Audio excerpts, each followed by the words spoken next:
Salam, salam, outsider. Le débrief commence maintenant. La Mauritanie perd aujourd'hui face au Burkina Faso 1-0 et franchement entre vous et moi, les Mourabitoun ont sorti une très belle performance sur le terrain. Le Burkina Faso est une équipe qui a beaucoup plus d'expérience et qui connaît peut-être beaucoup plus la Coupe d'Afrique des Nations que la Mauritanie. Cependant, cette équipe amenée par Amir Abdou, depuis quelque temps, elle nous montre en Afrique en tout cas qu'elle sait jouer au football, qu'elle n'a pas peur, qu'elle pose le ballon et qu'elle essaie de le faire circuler. Leur performance aujourd'hui, à mon humble avis, aurait dû leur permettre au moins de prendre un point face au Burkina. Au pire des cas, non mais au meilleur des cas, ils auraient dû prendre les 3 points. Mais ils sont tombés face à un Burkina qui est non seulement expérimenté, mais qui a aussi du talent. Quand j'ai fait ma draft Coupe d'Afrique des Nations avec Wilou, si je ne me trompe pas, j'avais mis 2 joueurs du Burkina Faso. Au milieu de terrain, j'avais mis Blati Touré, qui a été élu homme du match aujourd'hui. Sa performance, à mon humble avis, elle est bonne, même s'il peut encore beaucoup mieux faire. Et dans les buts, j'avais mis Hervé Kofi, qui pour moi est l'homme du match aujourd'hui. Parce que sans Hervé Kofi, je pense que le Burkina Faso, peut-être, il ne s'en sortent pas. Hervé Kofi réussit à nous sortir une top performance. Il a réussi à faire les arrêts qu'il fallait face à cette très belle équipe de la Mauritanie. Au milieu de terrain de la Mauritanie, j'ai quand même été un tout petit peu bluffé par le boy Gassama qui a fait un très bon match. En attaque, il y a eu Koïta qui a été très pertinent. D'ailleurs, aujourd'hui, c'était une journée de Koïta. C'était une journée de Koïta. Franchement, c'était une journée de Koïta. Aujourd'hui, tu t'appelles Koïta sur le terrain, tu as sorti des top performances, que tu sois mauritanien ou que tu sois malien. Bref, la Mauritanie peut avoir certains regrets après avoir perdu ce match-là, mais d'un autre côté, le Burkina Faso, même si le match a été un tout petit peu poussif de temps en temps, je pense qu'ils ont fait valoir l'expérience qu'ils ont. Bertrand Traoré est toujours là, il a la lucidité et le calme en fin de rencontre dans un moment qui est quand même clutch de venir claquer ce penalty-là. Le petit Caboret qui avait été élu meilleur jeune joueur de la dernière Coupe d'Afrique des Nations va chercher un penalty en toute fin de rencontre. On peut parler et polémiquer. Y a-t-il penalty ou pas? À mon humble avis, après avoir revu l'action plusieurs fois, je pense qu'il y a penalty. Sincèrement, je pense qu'il y a penalty. Je pense qu'il y a penalty. Caboret, il a poussé le ballon. C'est un bandit. Il sait ce qu'il fait. Il a poussé le ballon. Il est allé chercher quand même ce penalty-là en essayant de tomber un tout petit peu. Mais il est touché par le défenseur de la Mauritanie. Le défenseur mauritanien, à mon humble avis, n'a pas à faire ce genre de tacle-là. Malheureusement, le tacle est très peu maîtrisé. L'attaquant, dans ce cas de figure-là, Caboret, défenseur dans une position offensive, touche le ballon en premier et immédiatement le défenseur est sanctionné. Donc à la fin de la rencontre, je pense que l'équipe de Amir Abdou, cette équipe de Mauritanie-là, qui ces derniers temps a réussi à nous sortir de très bons scores quand même en Afrique, a réussi à avoir de très belles victoires, peut avoir énormément de regrets parce que malheureusement, ils sont tombés face à plus expérimentés, face à une équipe qui a l'habitude de ce genre de match-là, face à une équipe, comme je dis, qui était demi-finaliste lors de la dernière CAN et qui a quand même fait un tout petit peu suer le Sénégal, futur champion d'Afrique, lorsqu'on était au Cameroun. Donc, j'ai hâte de voir leur prochain match au Mourabitoun. J'ai hâte de voir si les Mauritaniens vont réussir à être un peu plus précis devant les buts, s'ils vont réussir à profiter des occasions qu'ils ont eues, s'ils vont réussir à claquer des buts. Sincèrement, on a assisté à une très belle journée de Coupe d'Afrique des Nations. Autant le Burkina Faso s'est battu face à la Mauritanie, ça n'a pas été facile et finalement les Burkinabés réussissent à gagner 1-0. Autant d'un autre côté, la Tunisie a perdu face à la Namibie. La Tunisie a perdu face à la Namibie. En fait, les Tunisiens, je me pose des questions, c'est le tocarisme. Ah non, c'est le tocarisme. Mais c'était en Coupe du Monde. Ils étaient en Coupe du Monde. Ils n'ont pas tapé la France ici ou je sais plus quoi là. C'est le match là qu'ils avaient arrêté ou le match où ils mettent fin de rencontre 94e minute. Je sais pas, les gars pensaient que le match était terminé. Puis il y a la VAR, puis machin, etc. On s'en rappelle, on était là.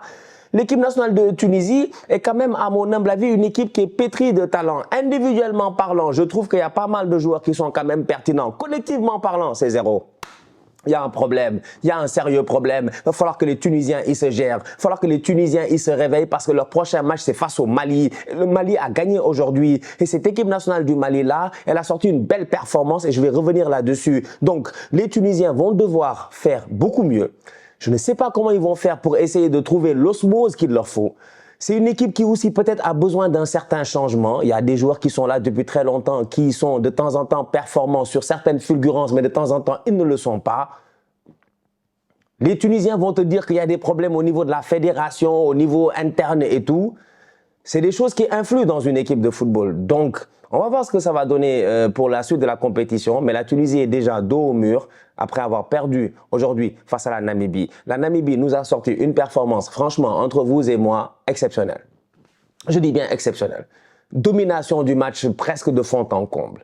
Un numéro 7, vous m'excuserez parce que je ne les connais pas tous, tu vois, j'ai pas envie de décorcher leur nom. Un numéro 7 namibien, il est où? Hoto. Hey, Hoto. Hoto est chaud. Hoto est chaud. Un numéro 7 namibien, très très bon. Un numéro, comment il s'appelle, le frérot, je pense que, comment il s'appelle, l'ami qui a fait la passe décisive de la Namibie, le numéro 9, Museu. Oui, Museu, il est fort. Non, mais Museu, les gars, on dit que c'est un mix entre Kevin De Bruyne, David Beckham, je sais pas quel genre de joueur. La manière à laquelle il s'est retourné, le centre qu'il met est juste parfait. Franchement, il est parfait. Les Namibiens auraient pu gagner ce match-là par plus d'un but d'écart. S'ils l'avaient fait, ça n'aurait pas été un scandale. La Tunisie ne sait pas gérer. La Tunisie est une équipe qui, normalement, durant cette Coupe d'Afrique des Nations, doit être capable quand même de tirer son épingle du jeu. Le problème, c'est que j'ai l'impression qu'ils sont venus sans épingle et sans jeu. Ils sont venus sans épingle et sans jeu. C'est décevant. Franchement, c'est décevant. Souvent, les Tunisiens, je dis que c'est comme les Italiens et tout, on ne sait jamais avec eux et tout. Mais là, aujourd'hui, franchement, je n'ai pas vu une équipe nationale de Tunisie qui, moi, personnellement, me fait peur. Sachant que leur prochain match est face au Mali, je m'inquiète grandement pour eux. Bravo à la Namibie qui gagne son premier match, je pense, dans son histoire en Coupe d'Afrique des Nations. Une victoire qui est largement méritée. Une victoire à l'image de leur surnom. Les Aigles de Carthage, c'est les Tunisiens. Les Brave Warriors, c'est-à-dire les guerriers braves, c'est bien les Namibiens. Leur performance, elle est très belle. Bravo à eux. Prochain match de la Namibie, s'ils réussissent à prendre les 3 points, ils sont qualifiés. Donc, on va voir ce que ça va donner. La Tunisie a été grandement décevante. Il n'y a pas grand-chose à dire, en fait, sincèrement. Bon, il y a des bons joueurs, quoi, dans cette équipe-là. Laïdouni, Talbi était dans la draft de Willou en plus, tu vois. Talbi, c'est un bon joueur. Msakni, il fait un bon match, mais bon, tu te dis à un moment donné que quand même, Msakni ne peut pas toute sa vie. Mais Msakni, c'est comme les Ayou. Tu ne peux pas toute sa vie porter l'équipe nationale de Tunisie. C'est lui qui avait marqué le but face au Nigeria à la dernière Coupe d'Afrique des Nations d'une frappe, mais vraiment une frappe lunaire. Une frappe lunaire en dehors de la surface de réparation à la header. Il était venu, il avait claqué le but. Il y a du talent en Tunisie, franchement. Il y a du talent. Je le dis, individuellement parlant, il y a du talent. Mais collectivement parlant, je ne comprends pas pourquoi ils n'ont pas cette osmose-là. Pourquoi ils n'ont pas ce collectif-là. C'est dommage. Ils ont perdu face à la Namibie, mais la Namibie ne l'a pas volé. Un groupe très compliqué. Parce que dans le même groupe, le Mali a battu l'Afrique du Sud. Très belle victoire de la part des Maliens. Avant de parler du match des Maliens, j'ai d'abord envie de parler de la célébration du capitaine malien Amari Traoré, qui a glissé. Il a glissé, normal, il a marqué, il a glissé sur les genoux. Ça veut dire que le gazon, il est bon. Ça veut dire que le gazon, il est carré, franchement. Si le gazon n'était pas bon, tu glisses pas comme ça. Tu glisses, tu te blesses.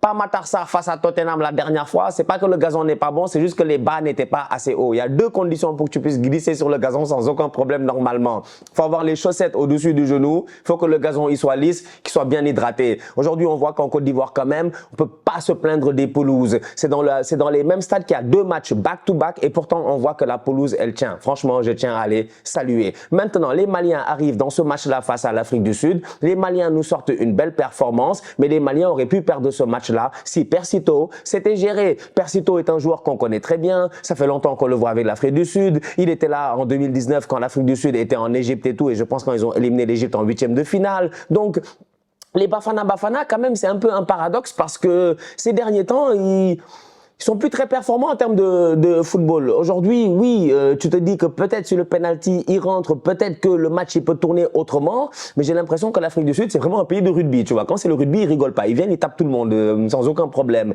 Aujourd'hui, au football, quand j'étais jeune, on disait Bafana, t'avais peur. J'ai failli dire bana, tu vois. Les gars ne se gèrent pas, sincèrement. C'est un peu dommage. Les Maliens, de leur côté, j'ai envie de dire qu'il y a certains joueurs qui doivent quand même se réajuster après les 90 minutes qu'on a eu l'occasion de voir. Le Mali gagne 2-0. 3 cuisses. 3 cuisses. 3 cuisses ou 3 cuisses. C'est pas 4 queues, c'est 3 cuisses. Koïta, je l'ai dit. Aujourd'hui, il fallait s'appeler Koïta. Si t'es Koïta, t'es Mauritanien, t'as fait un bon match. Si t'es Koïta, t'es Malien, t'as fait un bon match. 3 cuisses. 3 cuisses. C'est le joueur malien, Koïta. On lui a rien demandé. Avant le match où il y a quelques jours, pendant que les Maliens, la vidéo est partie virale, hein, franchement, c'est pas du n'importe quoi. C'est 3 cuisses, le boy qui a frappé le coup franc du Mali sur la barre transversale et tout. Le frérot, on lui a rien demandé, mais il aime manger. Je sais pas si à Salzbourg, ils réussissent à le nourrir assez, mais le boy, il aime manger. 3 cuisses a dit qu'il veut 3 cuisses. Il a dit que sur le riz, il veut 3 cuisses. 3 cuisses de poulet. Le petit mange 3 cuisses de poulet. Franchement, il faut lui donner 10 cuisses de poulet. Si c'est pour faire ce genre de performance-là, il faut même lui donner, je dis bien, que des cuisses de poulet, des ailes de poulet. Donnez-lui du poulet. C'est quoi ce poulet? Franchement, les Maliens aujourd'hui, en deuxième mi-temps, ils ont été, à mon humble avis, excellents. Et c'est passé à travers la sortie de Yves Bissouma.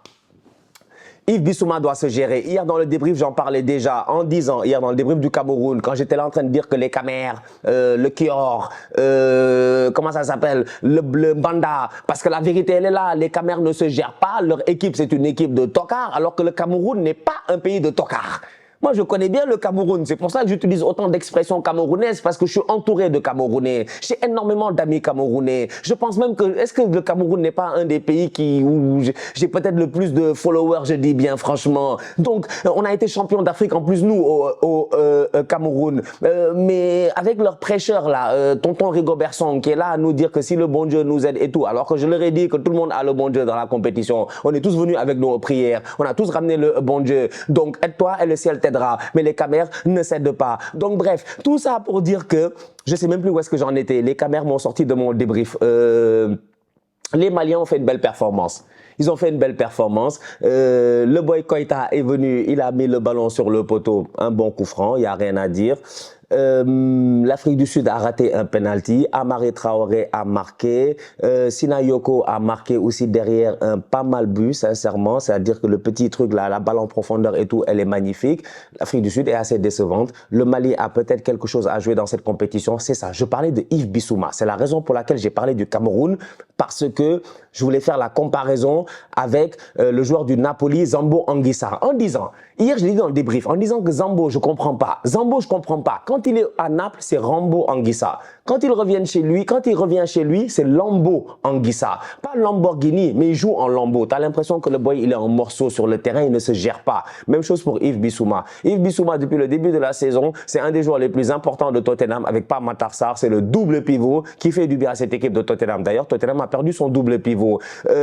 Yves Bissouma, si c'était pour faire ce genre de performances-là aujourd'hui, qui ne sont pas bonnes, eh ben, j'ai envie de lui dire qu'il aurait pu rester avec André Onana ce week-end et jouer le match Tottenham-Manchester United. Il va falloir qu'il mette un peu plus du sien, il va falloir qu'il s'implique un peu plus, qu'il soit beaucoup plus sérieux. Peut-être que c'est un premier match, peut-être que les gars ont peur de se blesser et tout, mais la vérité c'est que quand tu joues pour le maillot national, même si c'est ton club qui te paye, je suis désolé, on s'en fout. Tu dois tout donner en fait. Tu dois tout donner. Et aujourd'hui, j'ai pas trouvé un Yves Bissouma, à mon humble avis, tranchant et puis dangereux. Quand il est sorti, je pense que ça a libéré un tout petit peu cette équipe du Mali là, qui a réussi en fin de rencontre, qui a réussi, excusez-moi, pas en fin de rencontre, qui a réussi automatiquement dans les minutes qui ont suivi à prendre l'ascendant sur cette équipe de l'Afrique du Sud qui, globalement parlant, à mon humble avis, a été quand même décevante, même si Percy Tau aurait pu marquer ce penalty-là qui aurait pu changer le cours du jeu. C'est une compétition qui va être très très difficile parce que lors de la prochaine journée, la Tunisie qui a perdu aujourd'hui va devoir battre le Mali. Bonne chance à eux. Les Maliens sont bons.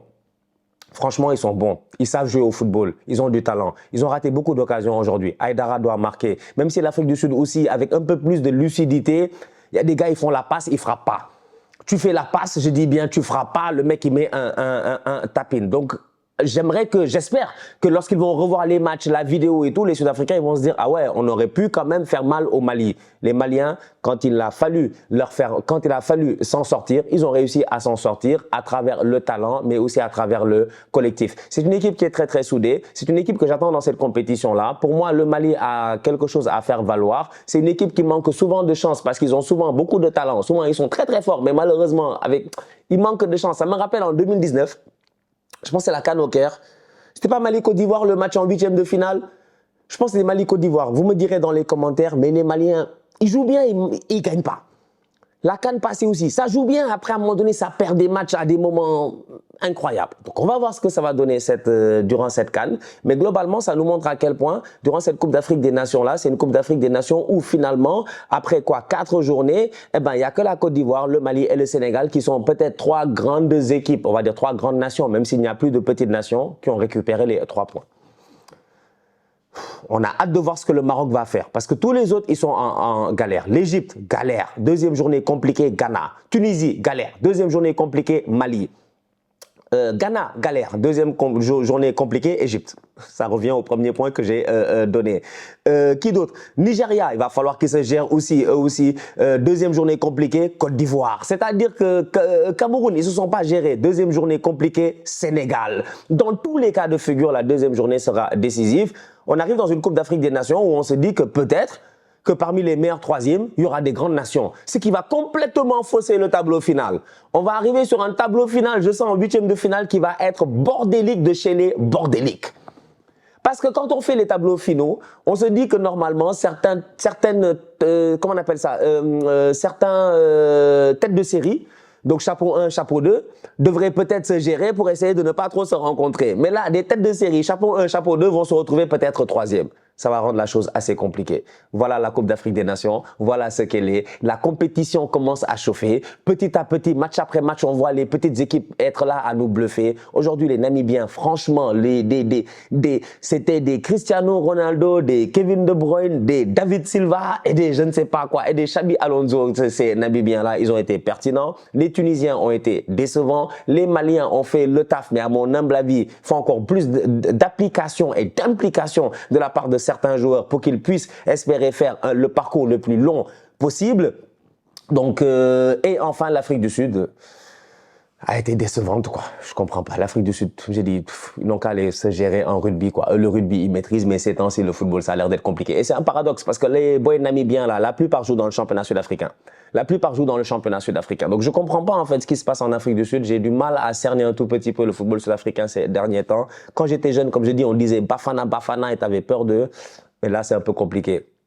Attention au Burkina Faso, qui commence lentement, difficilement, face à la Mauritanie, mais qui petit à petit, je suis convaincu, sera une équipe qui va monter en puissance. Je pense que le Burkina ne sera pas facile à jouer parce qu'en plus de cela, c'est une équipe qui a un très bon gardien de football. Et pour gagner une Coupe d'Afrique des Nations, il te faut, à mon humble avis, un très bon gardien de football. La famille, on se capte très bientôt pour une nouvelle vidéo. Dès demain, avec le Maroc qui va rentrer en lice. On attend le Maroc. Entre nous, on ne va pas se mentir. Le Maroc doit sauver l'honneur de ses voisins. Ah ben oui. Parce qu'en Afrique de l'Ouest, on s'est un peu géré. Sénégal, Mali, tout ça, on s'est géré. Bon, Afrique de l'Est, tu regardes, tu te dis, bon, il y a des gars là-bas aussi, ils se sont gérés. Afrique australe, heureusement, il y a des Namibie, tout ça, ils se sont gérés.